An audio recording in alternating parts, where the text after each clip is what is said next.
सिंधू सभ्यता के वारसनि खे दरावड़ नस्ल जा करार ॾियण बि आर्यन जे हमले बाबति जोड़ियल इन मफ़रूज़े खे जवाज़ बख़्शणु हुयो, जंहिं मूजिबि आर्यन जे हमले वक़्तु जेकी देस धणी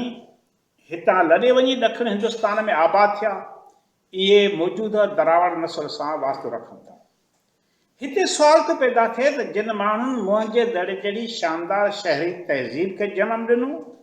से आख़िरकार इन साॻी तहज़ीब जो फहिलाउ ॾखिण हिंदुस्तान यानी तमिलनाडु ऐं दरावड़ी इलाइक़नि में छो न करे सघिया। हिननि तमिलनाडु, तेलुगु, कर्नाटका में हड़प्पा, मोहनजोदड़ो ऐं चांगो जे दड़े जहिड़ा सुधरियल शहर छो न ॾिया।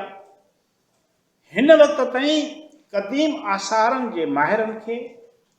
ॾखिण हिंदुस्तान मां अहिड़ी कंहिं बि सुधरियल तहज़ीब जा आसार न मिलिया आहिनि जिन जो सिंधू सभ्यता जे तहज़ीब सां को लाॻापो ज़ाहिर थी सघे। इन करे यूरोपी ऐं ख़ासि करे जर्मन आर्कियालॉजिस्टनि तरफ़ां सिंधू सभ्यता जे वारसनि खे दरावड़ करार ॾियण पोयां आर्यन जे हमले वारे मफ़रूज़ खे